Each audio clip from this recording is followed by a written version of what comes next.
J'ai des fourbis dans les jambes. Salut, enchantée, je suis Claire, la voix qui te parle, et j'adore bouger, quasi autant que j'aime écouter les gens pour comprendre ce qui les anime. Et quand on allie les deux, c'est-à-dire papoter en bougeant, ça donne lieu à des échanges tellement riches que je regrette parfois de ne pas avoir enclenché le dictaphone pour les réécouter à volonté. Du coup, ça fait des chocs à pic.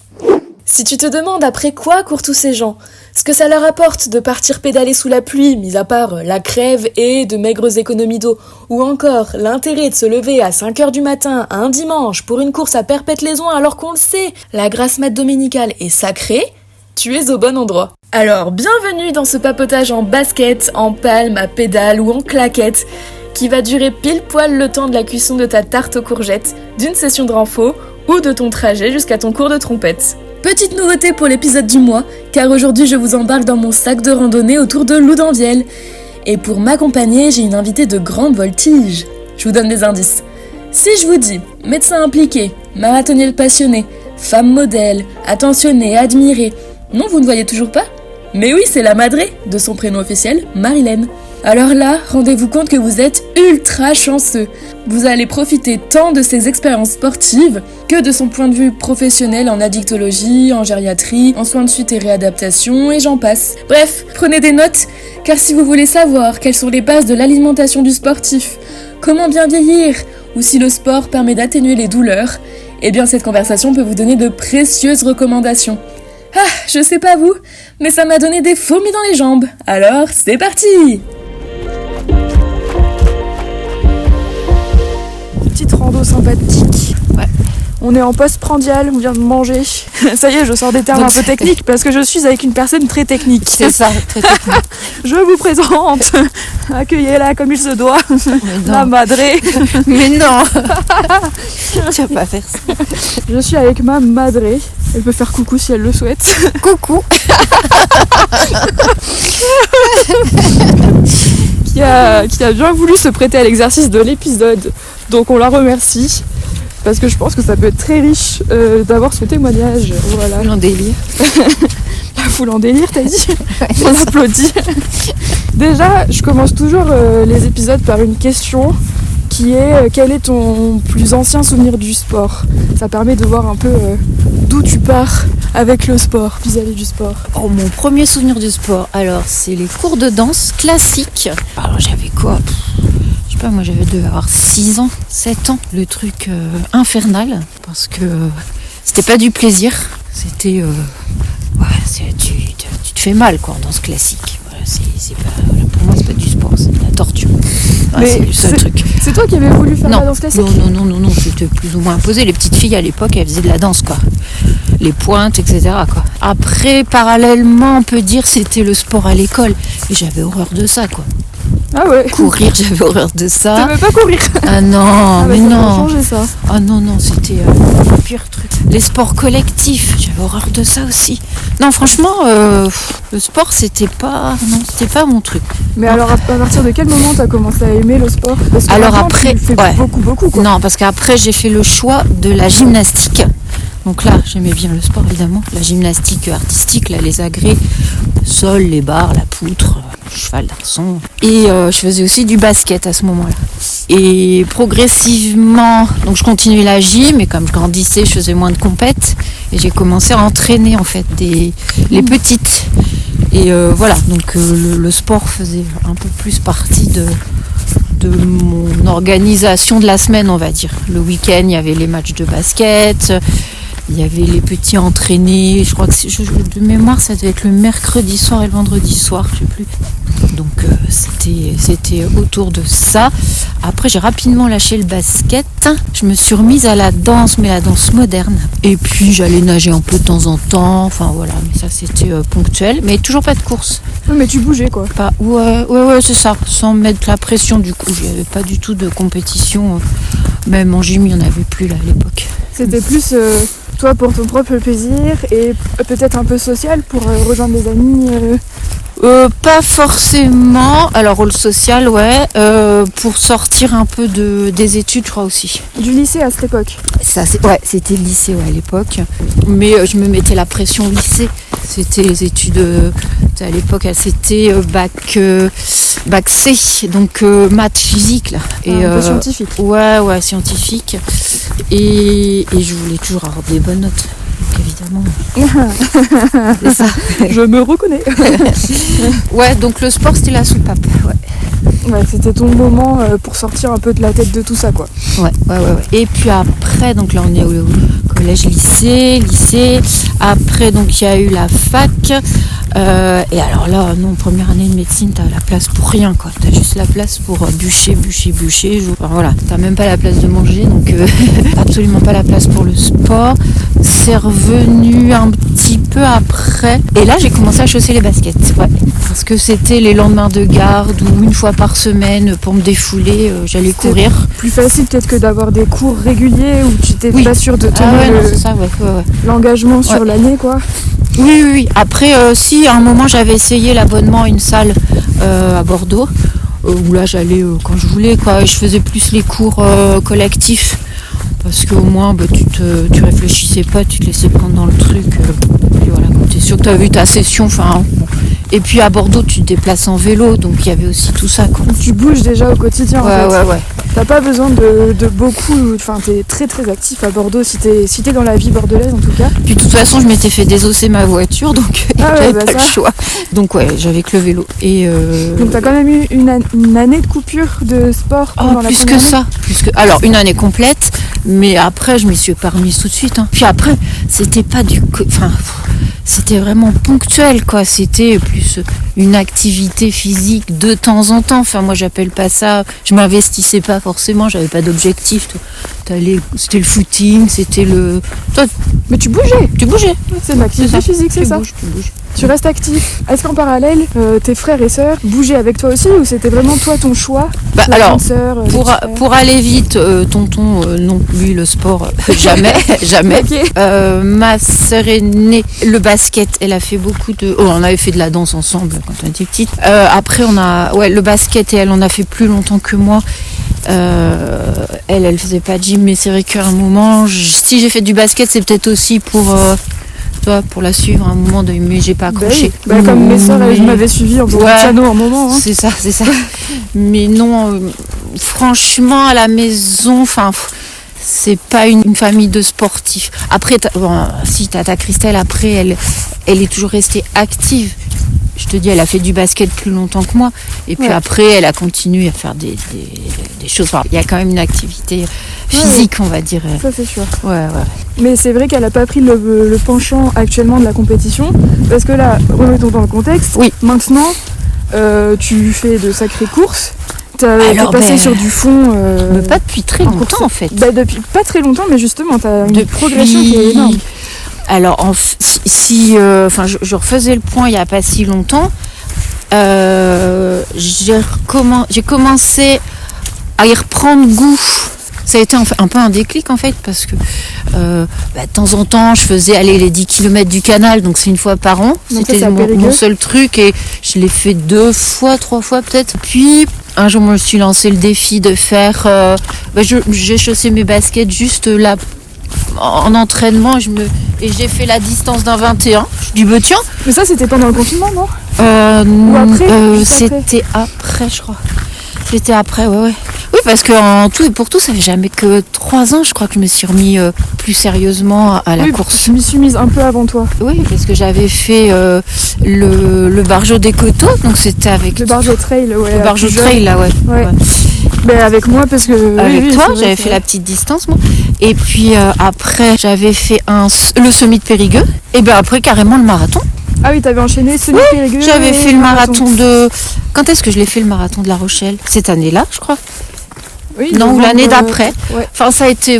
Voilà, c'est à peu près... Ça fait 3 ans. Je fais surtout des 21 et j'ai fait 2 marathons. T'es en quelle catégorie, là, actuellement? Là, je suis passée en M4 cette année. Master 4. C'est ça. Parce que tu fais pas mal de podiums dans ta catégorie, donc tu carbures, t'es en club d'athlétisme. Au PNA, au PNA, donc Périgord Noir Athlétisme, à Sarlat. Ouais. Donc tu as aussi les entraînements qui sont cadrés par un coach, Donc t'as des programmes. le PNA, ça fait 2 ans que j'y suis et encore un peu, enfin, ça fait 2 inscriptions que je prends, on va dire, mais la première année, j'ai été blessée parce qu'après le marathon de La Rochelle, c'est là que je me suis inscrite en fait au PNA et bon, j'avais quand même respecté 2 bonnes semaines off après le marathon. Oui, mais attends. Mais alors le problème, le problème, je pense que c'est j'ai intégré un entraînement dans un club sur une piste, alors que moi jamais de ma vie j'avais fait ça. Ouais. Donc et puis évidemment, hein, on te dit tu fais telle séance, tel fractionné, tel truc. J'avais jamais fait de fractionné de ma vie. Moi, je le faisais à fond les ballons. Et puis Mais ta prépa marathon, t'avais pas fait de fractionné? Ouais, mais pas tant que ça. Ouais. Un petit peu. C'est toi qui me l'as faite, la prépa. Donc... Oui, mais justement, c'est pour ça. Mais il y en avait un peu, mais pas autant. C'était pas des tours de piste. C'était du spécifique marathon. Ouais, oui. c'était un peu moins violent. Et donc là, j'ai commencé à avoir une douleur de la cuisse, mais dès le premier mois d'entraînement au PNA, quoi. Et en plus, on était sur une petite piste de lycée, parce que l'autre était en construction, celle qu'on a actuellement. Donc une petite piste avec du revêtement pas du tout agréable, plutôt dur. Voilà, donc je me suis fait mal. Hein. Il y a à côté de ça, tu marches beaucoup dans l'hôpital. T'es chef d'unité. Ouais, mais bon, tu marches, tu piétines, c'est pas. Oui, mais tu piétines justement. C'est pas vraiment de la. T'es pas assise à te reposer, enfin physiquement en tout cas. C'est que t'es quand même active tout le temps, donc même en repos, t'es active. C'est compliqué de pas bouger non plus. Oui. Enfin. Puis il y a la dose de stress aussi, parce que gérer un service comme ça, c'est pas forcément de tout repos mentalement. Non. Il y a tous les à côté, donc forcément c'est compliqué de récupérer. Ouais. Après, voilà, via le sport, c'est aussi la soupape. Hein. Tu défoules. Oui, tu défoules, mais ça c'est valable pour n'importe quel métier. Je pense que t'as beau te dire, je vais essayer tu t'es donné les objectifs de l'année. Le sport, tu le fais quand même pour te défouler. Ouais. Pas que pour avoir accédé à tes objectifs, bien sûr. Sinon, c'est hyper scolaire et puis tu laisses T'as tomber, plus de quoi. passion. Non, c'est pas une fin en soi, les objectifs. Je me souviens quand je me suis inscrite au marathon de Paris, donc c'est toi qui m'as offert le dossard à Noël pour le marathon en avril. Ouais.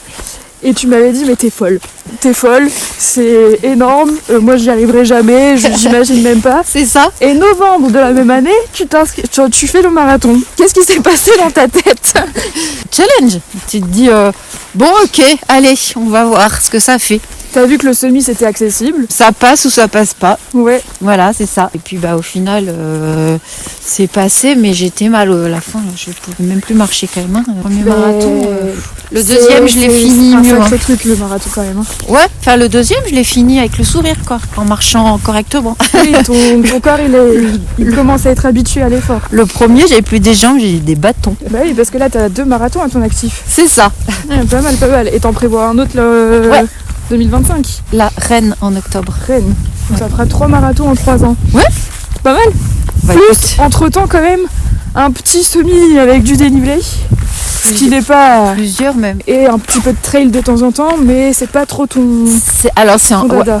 Non, c'est un peu pour sortir ma zone de confort, on va dire. Enfin, c'est pas le même sport et c'est vrai que...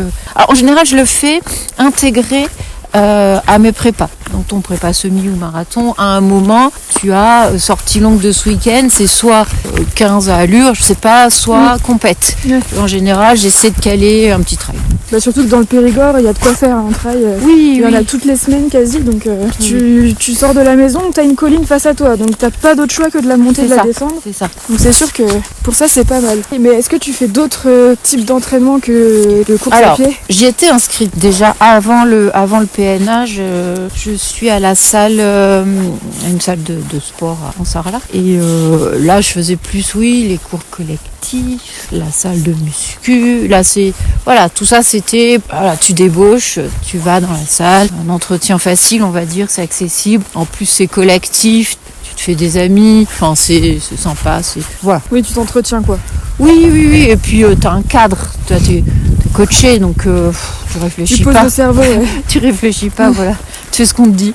Ouais, c'est ça c'est pratique. Et puis puis tu te sens bien prêt, quoi. Maintenant, je le considère plus comme la préparation physique. Ouais. Parce que du coup, moi, j'adapte maintenant mes exercices, mes entraînements en fonction de ce que je fais maintenant en course. Donc là, par exemple, comme tu prépares le semi du Mont Ventoux, tu vas faire un peu plus de dénivelé et travailler peut-être plus l'explosivité des cuisses, quoi. Ouais, c'est le but. On va essayer d'arriver au bout. De toute façon, pas de raison. Ouais, c'est les barrières horaires. Il y en a plein qui arrivent, donc pourquoi pas toi? Ou pourquoi pas, c'est sûr, sur un malentendu. Non, mais il n'y a pas de malentendu, je pense que c'est largement faisable quand même. C'est ça. Au quotidien, toi, tu peux expliquer un peu ton métier? Alors moi, je suis médecin hospitalier, en gériatrie et en soins palliatifs. Donc c'est quoi les deux, gériatrie? Donc en gériatrie, donc c'est de la médecine de la personne âgée de plus de... Alors ça dépend des... On entre en gériatrie à partir de 60 ans. Après, les services hospitaliers mettent la barre à 75. Bon, tout dépend. Puis c'est voué à aller de plus en plus tard dans l'âge. Tout ça, c'est administratif. Mais au final, voilà, c'est la pathologie de la personne âgée. Donc il y a ce service-là. Et adossé à ce service, on va dire, il y a les lits identifiés de soins palliatifs, quel que soit l'âge, quelle que soit la pathologie. C'est vraiment un accompagnement de fin de vie ou dans le parcours d'une pathologie évolutive, pas forcément en termes de la vie. Et depuis peu, je travaille dans le service d'hospitalisation à domicile. Donc là, c'est une équipe qui se déplace au domicile des personnes pour prendre en charge ou bien du soin palliatif, ou bien des plaies chroniques, ou bien des post-opératoires, ou bien voilà. En fait, l'idée, c'est permettre à la personne de pouvoir rentrer chez elle, même si elle relève encore d'une hospitalisation et de soins spécifiques et qui ne peuvent pas être faits en fait que par les infirmières libérales et les médecins généralistes. Qu'est-ce qui t'a amené à aller vers ces spécialisations, sachant qu'avant t'es quand même passé par la dicto, il me semble? Alors j'ai fait de la dictologie à un moment, ça a été une expérience, on va dire. La dictologie, c'est tout ce qui concerne les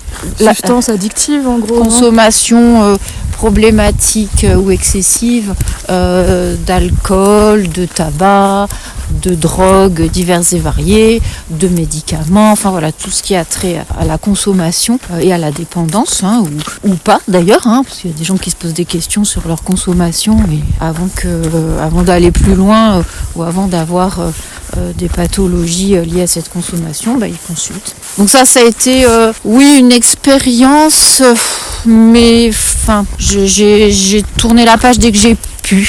Tu n'aurais pas continué ta carrière là-dedans? Tu préféré te tourner plus vers la gériatrie et les soins de suite et la réadaptation? En fait, c'est ça. À un moment, j'ai eu l'opportunité de travailler en ce qu'on appelait à l'époque SSR, donc soins de suite et de réadaptation. Maintenant, c'est SMR, c'est presque pareil, le MC médical.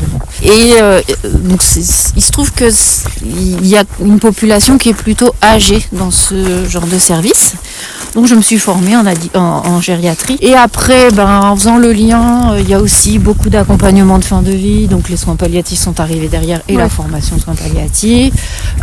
C'est des pathologies où il y a beaucoup de douleurs souvent. Donc il y a eu la formation de douleur. Tout est lié en fait. C'est un fil rouge quoi. Oui, c'est un fil. Voilà, c'est d'avoir des cohérences vis-à-vis de tes formations et d'apporter le plus de qualité à ce que tu fais. Et donc tu te formes. Bon, je sais que tu as le secret médical et tout. Ouais. Est-ce que parmi tes patients, tu as déjà eu des grands sportifs? Oui, tout à fait. Et est-ce que ça change quelque chose dans la guérison d'avoir été sportif dans sa vie par rapport à quelqu'un qui a tout le temps été sédentaire? Complètement. Complètement. D'abord parce que tu connais ton corps. Donc tu sais le gérer, tu connais ses limites, tu connais ses capacités. Donc déjà par rapport à la connaissance que tu as de ton corps, mais aussi le corps lui-même, quel que soit l'âge, garde le souvenir de ce qu'il a été.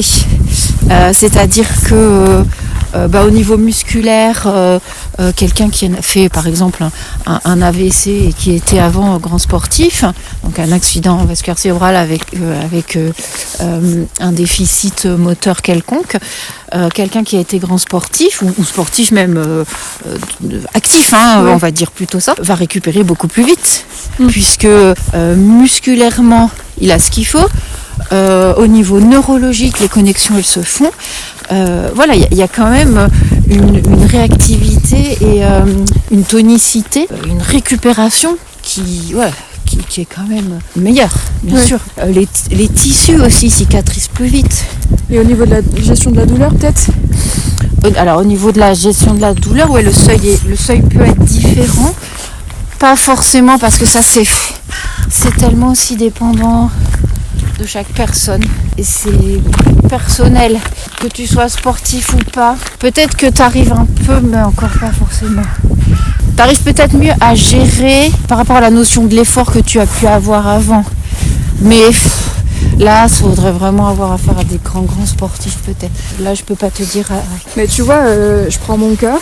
Fracture du sacrum en été. J'avais continué mes entraînements parce que le kiné pensait que c'était le sciatique qui était coincé. Et comme je continue à marcher normalement, le corps médical pensait que je n'avais pas de fracture. Ouais. En gros, on peut pas marcher avec une fracture. Ouais. Mais moi, j'avais mal, mais c'était supportable, donc je continuais. Ouais. Bah oui.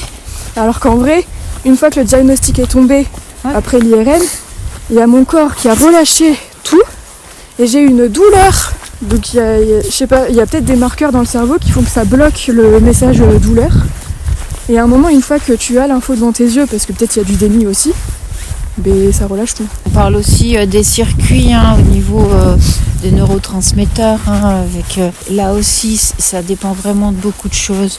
De jusqu'où tu as pu déclencher, activer plutôt ton circuit dans l'effort. Si c'est jusqu'à la dépendance, par exemple, à ce moment-là, tu as des seuils qui sont différents. Mais par contre, par rapport à ça, là, tu peux faire le parallèle avec la dictologie.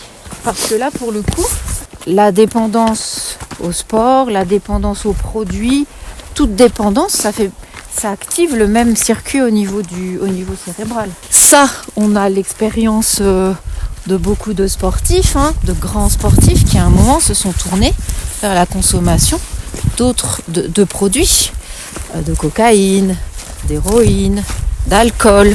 Il y en a eu, Ouais. Il y a Maradona, par exemple. Oui. Il y a des, C'est pas pour rien qu'il y a des contrôles anti-dopage aussi.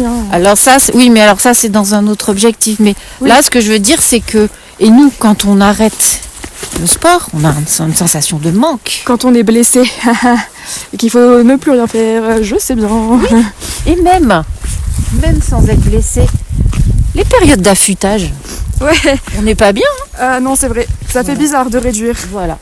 Donc tu as quand même ce besoin, cette stimulation, tu as un niveau de sécrétion que à un moment tu l'entretiens, tu te poses même plus de questions, tu y vas. Mais est-ce qu'il vaut mieux pas être accro au sport que accro à quelque chose d'autre? Alors je pense que c'est un peu dur de dire accro, c'est pas non plus, c'est pas une drogue. Oui, c'est un besoin. C'est un besoin parce que t'as besoin de bouger, mais t'es quand même dans l'intensité des entraînements, quoi.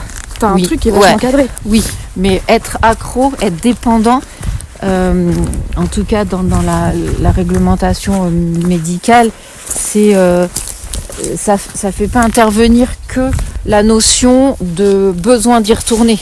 C'est augmenter ses consommations, c'est continuer même si on se fait, on sait qu'on est nocif pour soi. Bon, le sport, on n'est pas nocif pour soi, même si on sent que parfois on pousse les limites encore un peu plus loin, mais on le sait qu'on pousse les limites plus loin. Enfin, ça peut être nocif quand on tombe dans les TCA et dans ce genre de choses, parce que là tu perds de l'énergie et tu dérègles tout le reste. Ouais, mais alors là, il faut se poser la question de sa pratique sportive. Encore faut-il en avoir conscience. Exactement. Là, c'est pourquoi on fait ce sport-là et pourquoi on va jusque-là. Qu'est-ce qui se passe? Est-ce que c'est un besoin de reconnaissance? Est-ce qu'on en a vraiment besoin? Est-ce que on n'existe que par ça et on n'a pas d'autres projets dans la vie? Oui.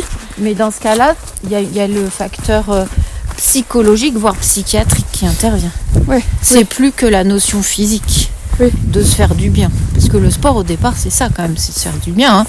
On n'est pas là pour se faire mal non plus. Non, c'est sûr. Au début, ceux qui n'ont jamais fait de sport, ça leur fait du mal quand même. Ouais, mais ils sont tellement bien après. Après, t'as les endorphines, c'est sûr. Exactement. D'ailleurs, les endorphines, c'est notre petite morphine interne. Donc, c'est un antidouleur. Oui, mais si on veut, c'est ça aussi la dépendance. C'est notre morphine. Le fait aussi que le sport, en tout cas, tout ce qu'il y a autour du sport et aller vers l'activité physique, c'est biaisé et il y a quelque chose de malsain, quoi, avec les réseaux sociaux. Attends, malheureusement. Tu fais ça, oui, mais attends, il faut aller plus loin parce que l'autre, elle fait aussi du vélo aussi avec. Et puis elle va aussi nager avec. Ah oui, alors moi je vais le faire. Et elle a fait cette perf, non, mais alors je peux le faire. Alors il y a ça, il y a le biais de comparaison par rapport à tes entraînements et ta capacité par rapport à d'autres. Et Strava, au secours. Il y a Strava aussi qui fait que tu te compares et là la notion de compétition c'est très toxique et nocif. À et tel aussi, point, oui, pardon. Je disais, pour en revenir à Strava, j'ai lu là il n'y a pas longtemps qu'il y en a qui donnent leur Strava à un coureur. Ouais. Oui, c'est pour faire croire que c'est eux. Mais non. Si, mais parce que ça c'est pas du sport. Faut arrêter. Non, mais ils font le sport pour des mauvaises raisons, c'est sûr. Mais c'est tellement devenu un biais de reconnaissance de j'ai besoin de mes kudos et du nombre, de la reconnaissance des gens qui me suivent pour vivre et pour avancer, pour me faire mousser en gros. Mais ça c'est psychiatrique. Oui, pour en arriver là, franchement, c'est qu'il y a un souci là-haut, hein, ça c'est sûr. Ouais. Tu voulais rajouter quelque chose? Dans les réseaux sociaux, tu te compares effectivement à la dose d'entraînement et au type d'entraînement des autres, mais tu te compares aussi au mode de vie des autres, alors que tu n'as pas du tout le même mode de vie, les mêmes problèmes de santé, la même famille, le même entourage, qui peuvent ou pas t'impacter. Il y en a qui montrent leurs assiettes avec que dalle dedans et qui vont faire des entraînements. Ça m'énerve parce que du coup, ceux qui ne sont pas du tout éduqués à tout ça, ils vont suivre ça parce que la nana elle carbure et qu'elle elle a des bons chronos derrière. De qui tu parles. Voilà. Et du coup, c'est danger pour la santé publique aussi, quoi. Parce qu'ils ont une influence, malheureusement. Oui, il faut se faire plaisir. Et sécréter nos hormones du plaisir. Et ça, c'est ce circuit-là, faut activer. Faut pas activer le circuit de stress. Parce qu'au final, faut se projeter. Hein. D'ailleurs, moi, quand je me suis inscrite au PNA, la nana elle me dit oui, c'est bien, tu fais des bons chronos. J'ai dit attends, moi, la compète, j'ai pas envie, quoi. Moi, si je viens au PNA, c'est pour avoir, échanger, profiter, ne plus courir toute seule, peut-être, avoir des programmes. Me stimuler sur d'autres types d'entraînement, découvrir quelque chose, quoi, un peu d'athlétisme. Oui. Et je me rends compte que même si tu essaies, entre guillemets, de te protéger de tout ça, parce que moi je gère mal le stress en plus. Ben oui. Tiens. Mais oui. Question. C'est ça. Mais oui, t'as beau dire, ils t'attendent tous quand t'as eu ton dossard. Ah oui, là oui. Oui. Ils veulent savoir comment s'est passée la course, si t'es allé au bout, si t'as réussi ton chrono, et du coup ça te met la pression. Mais oui. Et là, le lendemain, t'es sur le Facebook, le site du PNA, le journal. Pression. Bon, t'es content d'y être, évidemment, mais t'es content si t'as fait un bon chrono. Ouais, si t'es pas satisfait de toi, faut que tu digères ton truc. Ouais. Et en plus que tu gères les questions, quoi. Ouais, c'est ça. Et pour le coup... non, des fois t'as un coup de mou, des fois moi ça m'est arrivé, tu tombes, et donc, après il faut te relever sur la course et puis voilà, même des problèmes gastriques ça te freine, des problèmes digestifs, ça arrive, bien sûr, ça arrive à beaucoup plus de coureurs qu'on ne le pense. On le dit pas, mais tu les vois s'arrêter sur le bord des chemins, ouais. Donc bon oui, j'ai fait ça, ok, j'ai pas fait ce qui était prévu dans le timing parce que je peux courir plus vite, mais j'ai eu d'autres problématiques sur le voilà. Et puis tant pis, je suis pas. T'as passé la ligne d'arrivée. On n'est pas des professionnels. Non, voilà. Je suis pas pro et en tout cas je veux continuer à courir longtemps, donc je veux pas me faire mal non plus. Ouais, ça t'a fait peur la blessure que t'as eue après. Ça m'a fait mal surtout. Oui, je comprends. Mais du coup, t'es beaucoup plus prudente avec tes règles. Je pouvais même plus marcher, quoi. Là, tu te dis non, là, stop, quoi. Puis tu sais jamais comment tu vas t'en remettre. Tu te dis attends, à mon âge, si je commençais à être blessée, je sais pas. Alors que jamais de ma vie je m'étais blessée, quoi. Tu te dis là. Tu t'étais fait les ligaments au ski, non? Ah mais non, pas un truc. Non mais évidemment j'étais tombée, j'avais pas des chaussées. Voilà, du coup tu fais plus de ski. Non, c'est ça. Mais comme quoi on peut courir avec un genou en vrac. Ah oui d'ailleurs, ouais, c'est vrai. Bah oui. Il va très bien le genou. Il va très bien mon genou. Est-ce que dans le cadre de ta profession, tu mets en place des sessions de mobilité pour les seniors ou de l'activité physique? Est-ce qu'il y a des choses comme ça qui existent? Alors, on a fait, dans le cadre de la journée mondiale de la douleur, de la prise en charge de la douleur, puisque je suis présidente donc du comité, donc ça s'appelle le CLUD comité de lutte contre la douleur. Donc sur l'hôpital de Sarlat, on a mis en place une journée où il y avait toutes les prises en charge non médicamenteuses. Tu avais l'aromathérapie, les massages, la réflexologie plantaire, enfin voilà, tout un tas de choses. Et j'avais demandé au kiné de faire l'atelier réveil musculaire. Donc ça, c'est mobilisation en fonction des douleurs.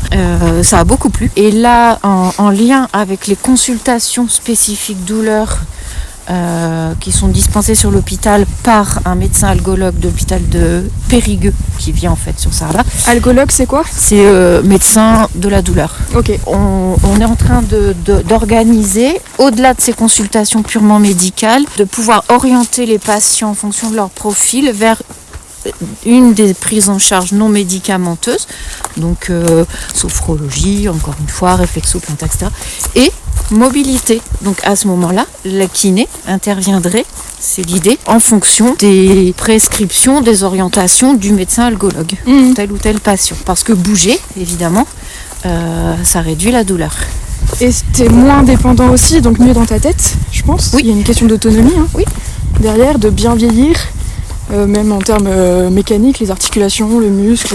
Oui. Parce que le muscle, il commence à fondre. 50 ans. Ouais, c'est ça. Ah, oui. Tu commences Oui. à perdre de la masse musculaire si tu l'entretiens pas, en tout Oui, cas. exactement. Et si t'as pas déjà une bonne base, donc il faut le faire dès qu'on peut. Ouais. Des petits même. On a failli avoir une chute en direct. Non, là, je viens de récupérer Claire, en fait. Bah ouais, mais attends, t'as vu tout ce que je fais en même temps là? Oh là là. Failli y avoir un petit bleu. Un petit coup. Donc on parlait des muscles. Les muscles. Heureusement que j'en ai quelques-uns, parce que sinon j'aurais fait la crêpe. Ah, c'est bon les crêpes. Tout ça pour dire, ouais, c'est aussi une question de bien vieillir derrière et d'autonomie le plus longtemps possible. Oui. Parce qu'on sait que de toute façon on va tous vers la même fin, mais il faut bien vivre cette fin aussi. Et bien s'alimenter. Ouais, ça passe parce aussi que par bien ça. souvent, aussi quand on avance en âge, on se dit oui, mais non, j'ai pas besoin de dîner, j'ai pas besoin de tant de, je sais pas, de viande, j'ai pas besoin de protéines animales autres. Hein. Mais les protéines c'est important quand même. Le problème c'est que manger déséquilibré, c'est sûr que on va droit dans le mur. C'est un des piliers. Voilà, une voiture sans essence, elle n'avance pas. Hein. Voilà. Donc, Tu mettrais l'accent sur quoi si on devait choisir en priorité sur... Enfin, imaginons quelqu'un qui est sédentaire et qui mange très mal. Ouais. On commence par quoi? La nutrition ou l'activité? alors ça dépend au niveau de la nutrition. S'il y a vraiment des grosses choses à corriger, s'il y a de l'alcool par exemple, alors c'est pas bannir l'alcool, hein, mais quand on commence à en prendre à chaque repas, c'est qu'il y a un problème. L'alcoolisme, c'est à partir de combien de verres par semaine déjà? C'est 3 verres, non? Alors, Je sais plus, il y a une notion comme ça. Ouais, mais c'est surtout aussi... alors maintenant on parle plus tellement ces termes-là, mais c'est pour ça que tout à l'heure je parlais plus de consommation qui pose problème. Oui. Quelqu'un qui boit tous les jours, même un verre, ou à chaque repas, même un verre, faut se poser la question. Pourquoi? Peut-être que la personne, elle dit non mais c'est bon avec mon fromage, ouais, ça c'est l'arbre qui cache la forêt. Il faut vraiment se poser la question. Il y a ça, il y a le sucre, il y a le gras, le sel. Alors après, au niveau alimentaire, ouais, c'est oui, le sucre, trop de sel, trop de produits transformés. Faut arrêter d'acheter des plats tout prêts. Ça dépanne, mais pas tout le temps. Oui, mais Encore une fois, faut pas dire jamais, hein, parce que bon bah voilà, hein, quand on n'a pas quand on peut pas faire autrement, on ouvre une boîte, ok. Mais là, c'est vraiment l'exception.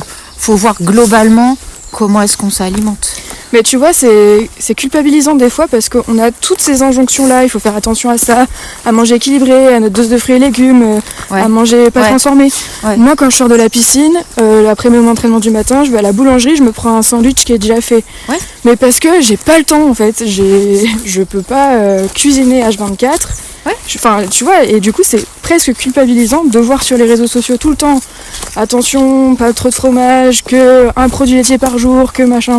Non, enfin, après, encore une fois... Faut lâcher prise, quoi. Non, mais faut surtout remettre les choses, c'est pour ça qu'il faut pas faire de généralité. Faut remettre les choses dans leur contexte. Tu sors de la piscine, il vaut mieux que tu ailles manger. Enfin, n'importe quoi même. Mais si tu mets ton corps en carence... le prochain repas que tu prendras, il va tout prendre, tout absorber, que ce soit du bon, du mauvais, du nain, Et puis surtout, en attendant, s'il est carencé, va piocher dans les réserves. Et c'est là que tu t'abîmes. Tu as dépensé une énergie, tu rapportes de l'énergie. Faut être à l'équilibre. Mais oui, après, c'est pas parce que tu vas prendre un truc tout fait en sortant de la piscine 3 fois par semaine que le reste du temps, tu peux pas te faire de l'alimentation saine. Globalement, je fais attention quand même. Mais Et ben voilà. Mais c'est quand même culpabilisant. Ou par exemple, le week-end, avec les copains, on va faire des goûters. Ça fait 2 goûters d'affilée. Tout à l'heure, je parlais de plaisir. Ça fait partie du plaisir, ça. Non, mais l'hygiène de vie, c'est ça, c'est du plaisir. Sinon, on vit plus, en fait. Il n'y a rien d'interdit. Et d'ailleurs, tu le sais, je te le dis depuis que t'es toute petite. Sauf les tagadas. Non, c'est pas vrai. C'est pas vrai. Les haribots, j'en ai jamais mangé à la maison. C'est vrai. Puisqu'on en est là, je proteste. Non, mais en fait, on peut manger de tout, mais jamais dans l'excès. C'est toujours ce que j'ai dit. Ouais. C'est-à-dire, tout est autorisé s'il faut, mais jamais dans l'excès. Tu peux saler ta viande. Bah oui. Mais si tu mets pas 3 kilos de sel tout le temps, c'est pas ça. de problème. C'est une question d'équilibre. Mais oui. Si tu viens de transpirer comme un bœuf avant parce que t'as fait ton run, vas-y, sale-la ta viande. T'as besoin de sel. Non mais il faut remettre les choses dans leur contexte. Ouais, c'est vrai. Mais oui, mais d'abord sinon tu vis pas. Et puis les gens savent ce qui est bon pour eux et ce qui n'est pas bon pour eux. Faut pas exagérer. Parce que quand tu as eu l'éducation, parce que nous on mange bien depuis qu'on est petite, parce que tu nous as fait des repas, on a rarement ouvert des boîtes, oui, non. Quand même. Non. Voilà, je n'achetais même jamais de surgelé. J'ai des copains ou même des personnes proches de la famille qui avaient des petits déjeuners très très sucrés. Oui. Et qui du coup n'ont pas cette éducation-là et qui ne se posent même pas la question. Oui. C'est comme le jus d'orange du petit-déj. Oui, mais après il n'y a pas plus sourd que celui qui ne veut pas entendre. Ouais. Alors là, non mais après tu grandis, t'entends les infos. Tu vois bien que si le matin, si tous les matins, alors que tu sors pas de la piscine, tu as ta chocolatine avec ton pain de mie, beurre, confiture ou Nutella. Oui, parlons-en. Ouais.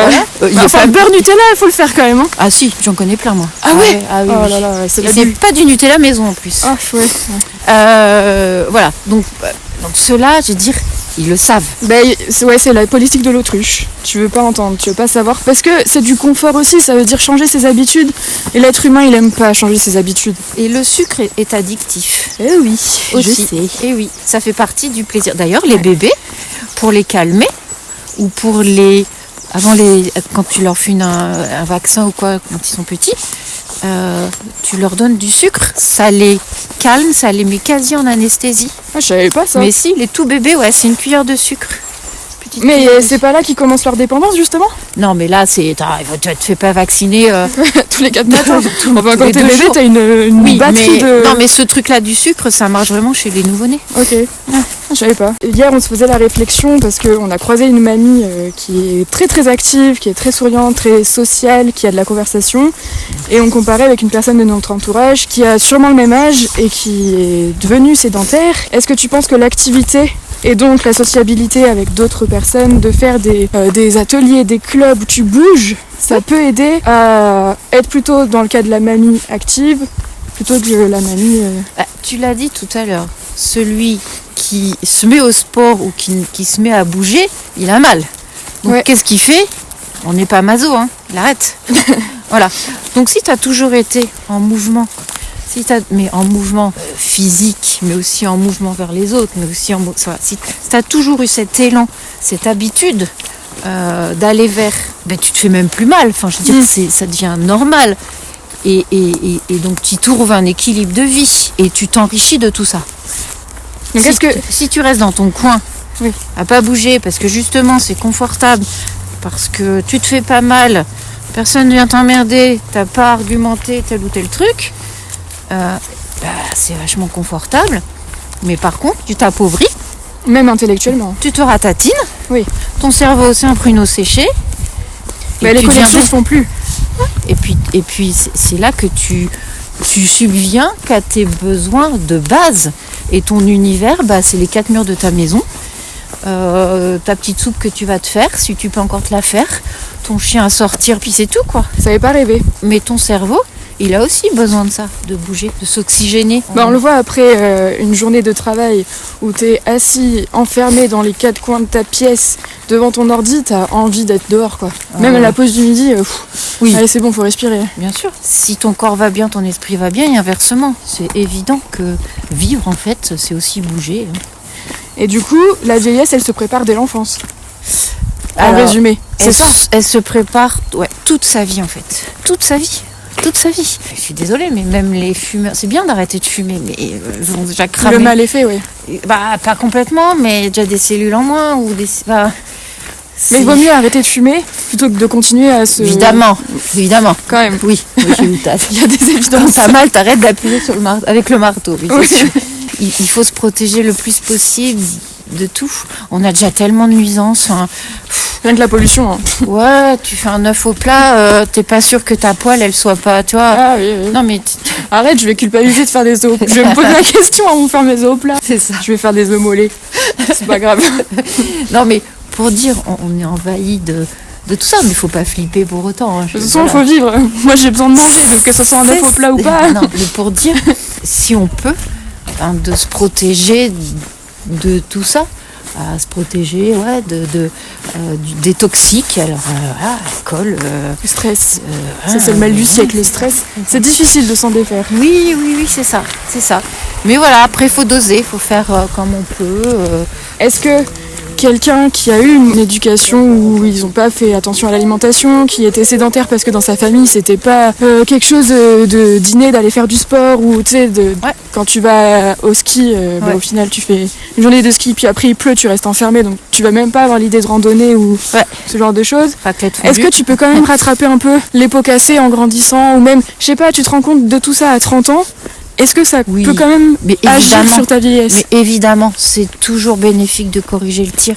Mais oui, et voire même, tu t'en rends compte. Donc là, pour le coup, tu mets tout de ton côté pour que ça aille mieux. Et tu gagnes des points de vie, si on peut appeler ça comme ça. Mais plutôt que quelqu'un qui n'aura jamais eu ce tilt, parce que pour lui, c'est naturel. Mais du coup, il va faire moyennement gaffe. Et au final, les deux courbes se rejoignent, tu vois. Donc, non, évidemment, c'est toujours bien de faire attention. Ouais. Dès que tu t'en rends compte, en fait. fait. Parce qu'on ne sait pas, au final, jusqu'à quel point on s'est altéré. Ouais. Parce que génétiquement, on n'est pas égaux. Oui, c'est ça, en fait, tu peux très bien partir avec des bons gènes, parce que dans ta famille, c'est ça. Et être sédentaire, et manger du gras, d'agir même tardivement, c'est mieux que évidemment, c'est jamais trop tard, en fait. Et qu'est-ce que tu penses du sport quand tu as une maladie? Est-ce que ça peut aider à guérir dans certains cas, s'il y a des maladies curables? Ou est-ce que dans certains cas, c'est peut-être contre-productif de se vider en énergie? Moi, je pars du principe qu'une maladie chronique, c'est un nouvel équilibre qui s'est fait entre ton corps et cette maladie. Donc, si tes cellules arrivent à avoir plus d'immunité, se développer mieux, pouvoir détruire peut-être les cellules pathologiques, limiter l'inflammation, enfin voilà, si tes cellules saines peuvent prendre le dessus, ce sera toujours bénéfique pour retrouver un équilibre, pour peut-être éteindre un peu, limiter les poussées si c'est une maladie chronique avec poussée. Oui. Mais en tout cas, évidemment, si on peut prendre le dessus d'une maladie chronique, il faut le faire. Ça, on ne sait pas. Est-ce qu'il faut se forcer? Parce que je prends mon cas. Au tout début, quand on m'a déclaré la RCH, donc la maladie des intestins, j'avais mal au bide. Ouais. Et les cours de sport, les cours de PS au lycée, bon après, même au collège, j'étais pas très sportive à cette époque-là, mais quand même, c'était une souffrance. Ouais. J'appréhendais, ça me clé. Parce que le tube digestif, quand tu lui donnes des impacts. Voilà. Dans ce cas, est-ce que de me forcer à faire un sport peut-être plus doux, ça m'aurait aidé dans la gestion de la douleur peut-être? Alors déjà, si tu pars du principe qu'il faut te forcer, c'est que tu gardes une notion de stress, de tension, voilà. Donc c'est contre-productif. Il n'y a pas d'harmonie.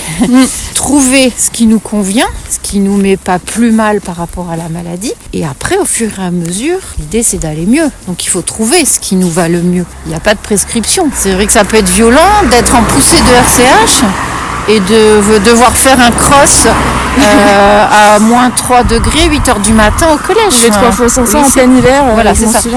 Donc oui, évidemment, c'était pas la meilleure des configurations, mais est-ce que à ce moment-là, de la danse, j'en sais rien, de la natation, je sais pas, pas vrai.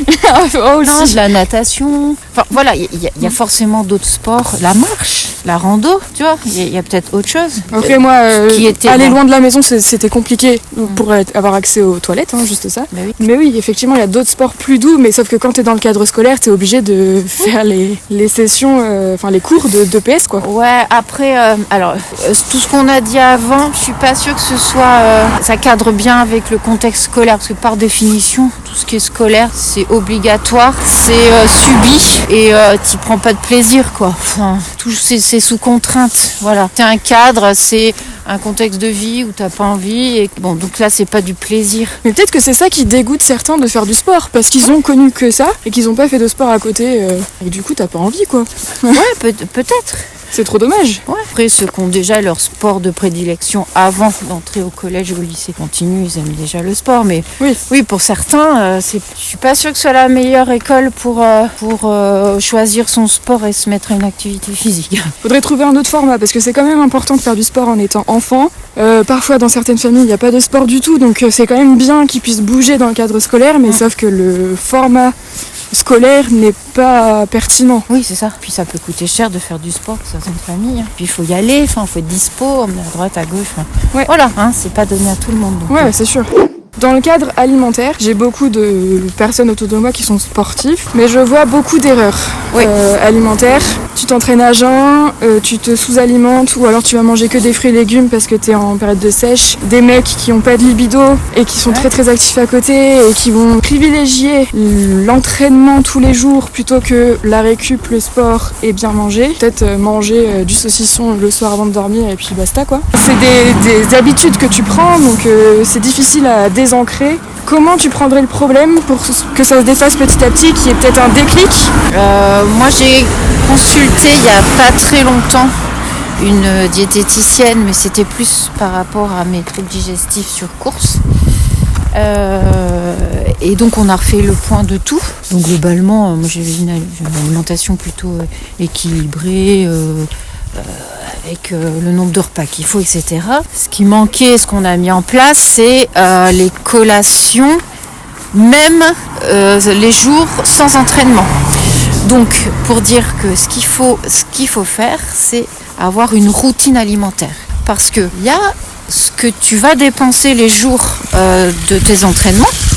Et donc, pour la plupart quand même, alors sauf évidemment de partir à jeun, mais là on le sait qu'on déconne. Voilà. Là encore, c'est... Il y a des informations sur les réseaux, je pense aussi. Ouais, oui, c'est ça, oui, mais après, enfin, je veux dire, t'en as toujours qui sortent du lot.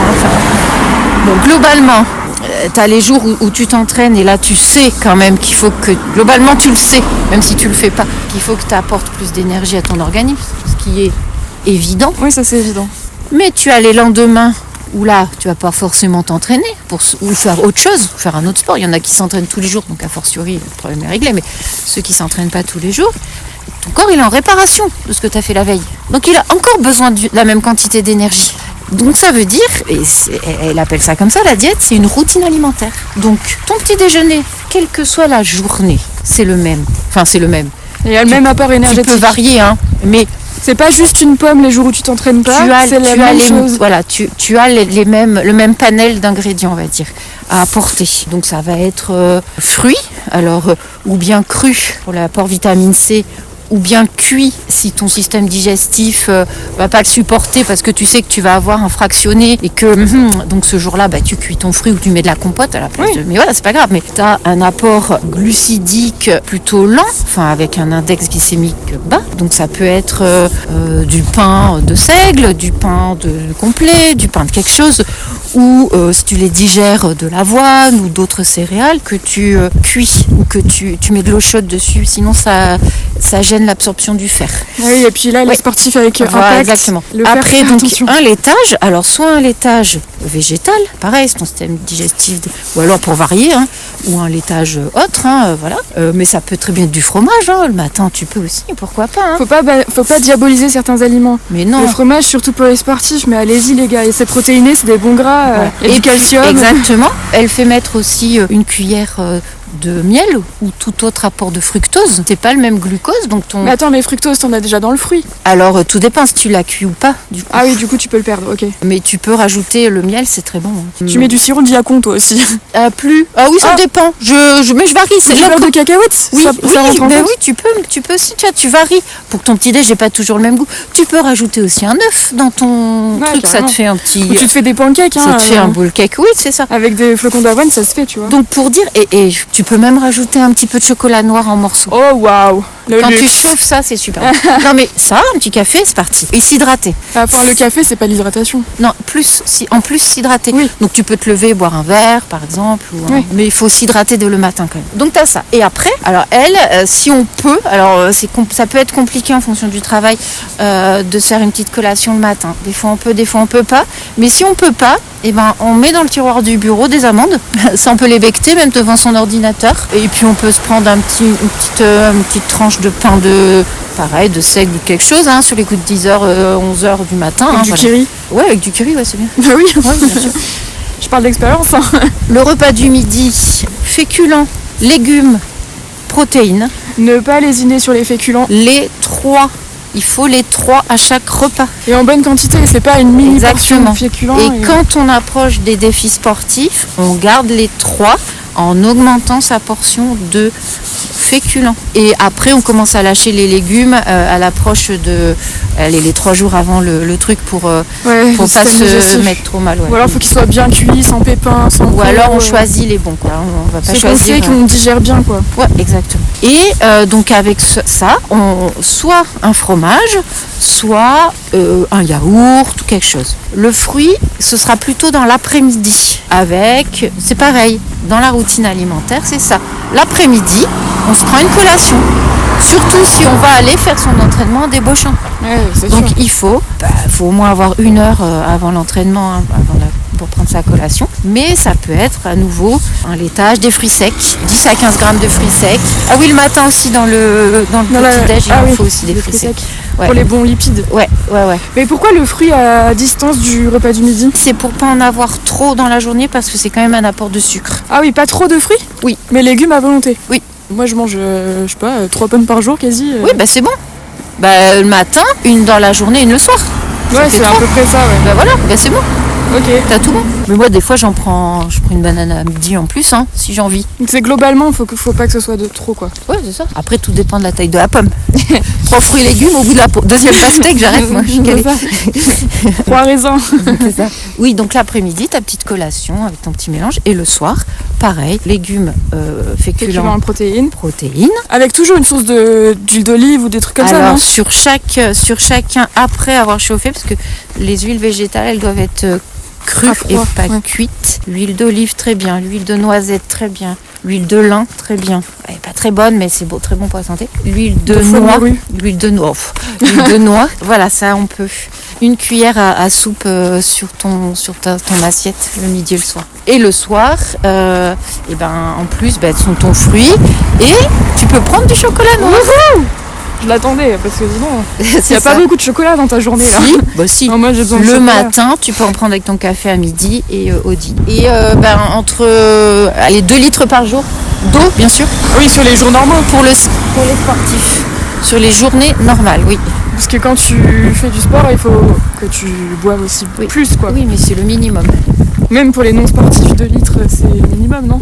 1,5 litre avec des électrolytes, ouais, c'est ça. Oui, quand tu es en entraînement. Ouais. Ça fait partie de l'entraînement aussi de manger pendant que tu cours, quand tu fais de la course. Bien sûr. Faut préparer tes courses, prendre tes ravitaux. Évidemment. Boire en courant, du coup, t'habitues aussi à avoir la gourde qui fait ploup quand tu cours. Faut habituer surtout l'estomac à recevoir un bol alimentaire quand tu cours et à recevoir du sucre quand tu cours et qu'il s'habitue à le digérer lentement pour pas derrière activer tes intestins bien sûr ou te donner la nausée, etc. Donc c'est pour ça qu'il faut aussi travailler sur une sortie. On dit qu'à partir de 3/4 d'heure de sortie, il faut commencer à s'alimenter. Et il faut pas partir le ventre vide. Vraiment, les gars, pas d'entraînement à jeun, s'il vous plaît. Ça tient, hein, ça va tenir, c'est sûr. Hein. Ah, mais le métabolisme, tu le déglingues. Mais on en reparle dans 10 ans. Ouais, et les hormones, voilà, tu vas les voir dans ton service après. Toi, t'as quand même des bonnes habitudes alimentaires, mais est-ce que quand t'étais petite, on t'a inculqué ces bonnes habitudes-là, ou c'est quelque chose que t'as appris à la fac de médecine? Alors, moi, tu sais, je suis née à la campagne, hein, donc c'était les légumes du jardin, les salades du jardin, quand même, le poulet de la ferme, ça, voilà, la cuisine du cochon, enfin le truc, voilà, c'était assez... les conserves, elles étaient maison, quoi. Après, l'équilibre sur la journée, bon, c'était assez moyen, hein, mais globalement... Il n'y avait pas de produits transformés. Il n'y a pas eu un petit passage à Châtelaillon, un stand de glace Non, mais parce qu'évidemment, je travaillais chez un confiseur. Ah oui, bah tiens. Tu mets un diabétique dans une pâtisserie, qu'est-ce qu'il fait? Donc, non, mais c'est... Bah, ouais, attends, moi, je suis gourmande, quand même. Donc, oui, alors, quand tu travailles dans une confiserie, allez, la première semaine... Tu te baffres de glace, tu sais, les cornettos, là, tu mets tout dedans, tu vois, le chocolat, la glace, le machin, la chantilly, tu mets de tout, les noix, les nougats, enfin tout. Tu fais ça une semaine. Après, tu as juste envie de saucisson et de fromage, quoi, parce que le sucré, t'en peux plus. Tu te nourris des odeurs, en fait. À un moment, tu es saturé, ouais. Tu fais du bénévolat parfois dans les assistances de course. Est-ce que tu as vu des choses en course qu'il faut vraiment pas faire? Alors, oui, bien sûr. Voilà, la dernière, les trucs de base. Les mecs, ils reviennent en boitant, mais ils te disent, je suis parti, j'avais mal. Oui, ben maintenant, c'est bon, tu vas chez le médecin, t'es arrêté 3 mois. Ils partent avec des entorses, faire du trail. T'en as, ils ont le dossard. J'ai dit que je le ferai. Bah oui, non, tu peux pas. On n'est pas des machines, hein. Faut accepter sa condition. Faut sortir de là. D'humain. Et puis, faut être humble, presque. Alors oui, peut-être qu'il avait annoncé sur les réseaux qu'il allait faire cette course. Non, je pense qu'il y a de l'ego aussi Il personnel. allait se qualifier. Bah ça en fait partie, hein. Les réseaux, c'est ça. Il n'y avait pas un moment un gars qui était complètement pompette le jour de partir, non? Alors lui, c'est ça, c'était sur la Sarladaise. Ouais. Il avait... Oui, alors bah oui, mais non, mais c'est la faute de sa maman en fait, parce qu'elle l'aurait hébergé, il n'aurait pas bivouaqué à côté du stand de bière en fait. Bah tiens, voilà. Facile. Et donc il a picolé jusqu'à pas d'heure. Et le lendemain, il vient chercher son dossard. L'allée n'était pas assez large. On lui a dit mais non, tu prends pas le départ. Ah ouais bon. Non mais non, tu vois bien que ça va pas. Oui, en fait, j'attendais que vous me le disiez. Mais il était en train de s'échauffer, hein. Ouais, mais il voulait être arrêté par quelqu'un parce qu'il l'aurait fait sinon. Oui, c'est ça c'est ce qu'il nous a dit. Il dit non, c'est pas sage là, tu feras une prochaine fois, mais non, là, de toute façon, tu vas pas faire 1 kilomètre. Est-ce que vous voyez beaucoup de personnes quand vous êtes dans l'assistance médicale, pendant les courses, après les courses, ou c'est juste 2-3 cas comme ça Alors, il y a beaucoup de bobologie. Il va y avoir des glissades, tu vois bien quand tu fais des courses. Donc ça, sur des trails, oui. Ouais, plus sur des trails que sur la route. Voilà, tu as de la bobologie, tu as les crampes, tu as les échauffements des pieds. Mais pour les crampes, par exemple, tu peux rien faire. Il faut attendre que ça passe, quoi. Oui, voilà, mais tu donnes à boire. Après, oui, il faut que ça passe, mais elle vient quand même... Les personnes, ils viennent quand même sous la tente pour ne serait-ce que pour s'asseoir ou s'allonger parce que ça fait mal, quoi. Non, après, tu as ponctuellement un coup de chaud. Toi, quand il fait vraiment très chaud, que les gens font pas gaffe, s'hydratent pas assez, tu peux avoir ça. On a un papy qui s'est planté dans une descente à un trail. Il a eu des fractures de côte, mais c'est pas... Voilà. Mais il était déjà fragilisé ? Non, pas du tout.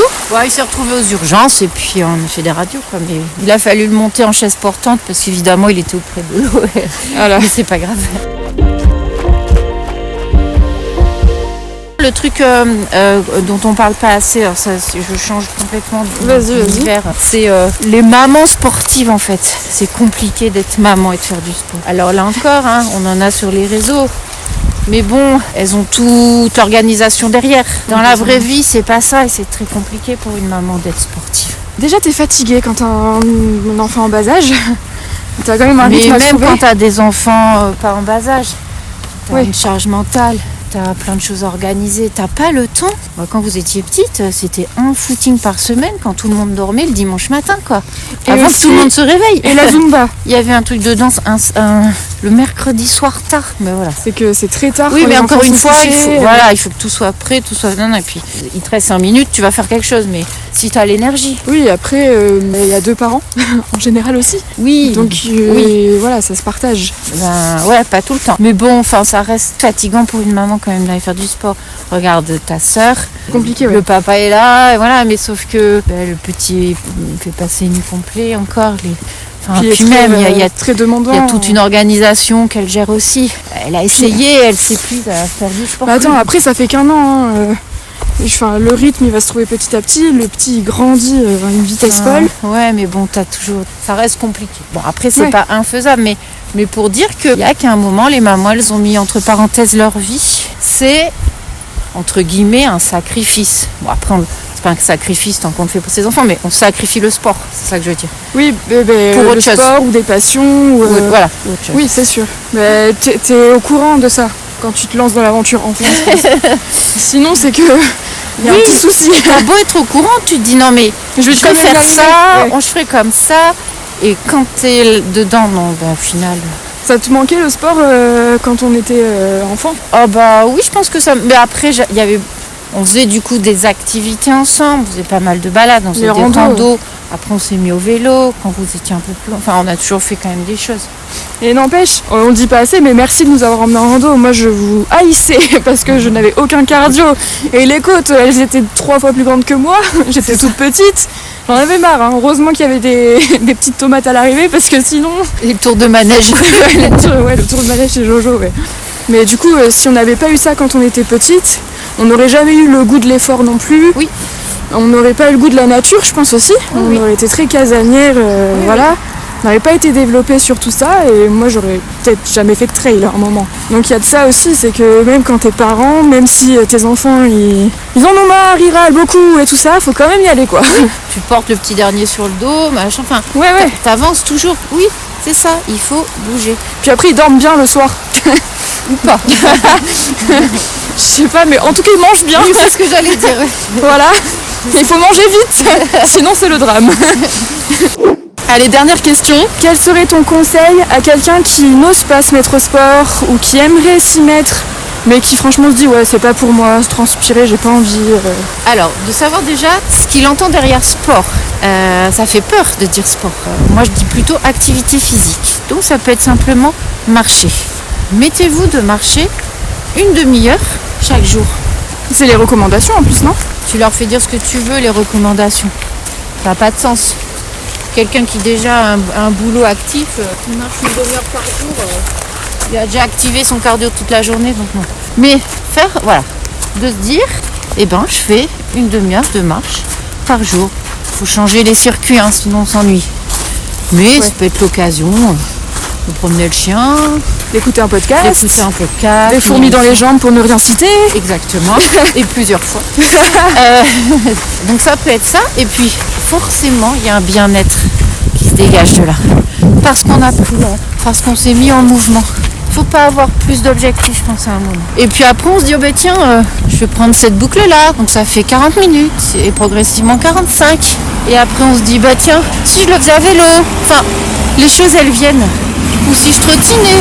Oui, petit à petit quoi. Il faut le faire pour soi et vraiment être à l'écoute de son corps. Quand on l'a fait, on est bien. On est bien. Oui, il faut avoir confiance, parce que quand t'es dedans, en vrai, tu sues, t'étouffes. Enfin, ça dépend quel sport, encore une fois.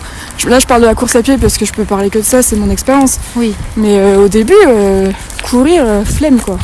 Au début, je me souviens de tes débuts pour le bac. Là, je devais faire les allers-retours le long de la plage là-bas pour On avait m'entraîner. mesuré les 500 mètres et Ouais. t'allais pas en faire plus, Oh non, ça me suffisait.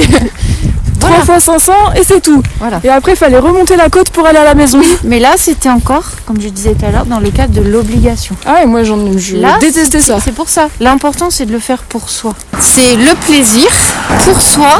On met les baskets, on va dehors et on marche. Mais on peut marcher lentement, peu importe. On est dehors une demi-heure. On s'oblige à le faire. On se l'inscrit sur son agenda.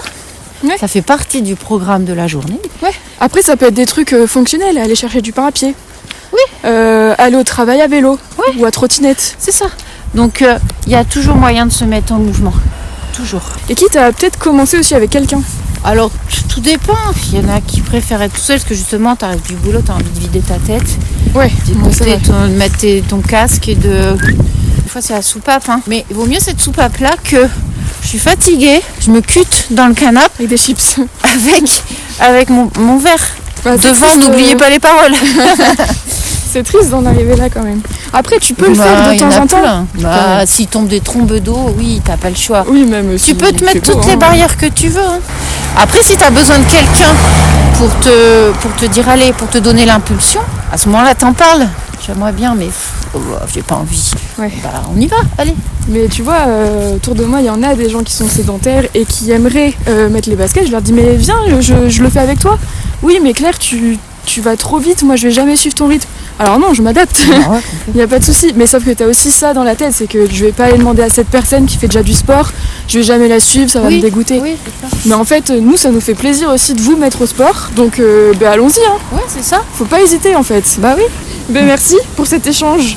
Merci. Encadré. Merci à toi, bientôt. On va finir notre petit Allez, balade. ciao. Et tiens, le chemin il est là. Salut. Merci beaucoup d'avoir écouté cet épisode qui, j'espère, t'a fait vibrer autant qu'il m'a passionné. N'hésite pas à t'exprimer en laissant un commentaire sur les plateformes d'écoute et à t'abonner si tu veux plus de conversations de ce genre. À bientôt pour un nouvel épisode et d'ici là, chausse tes baskets!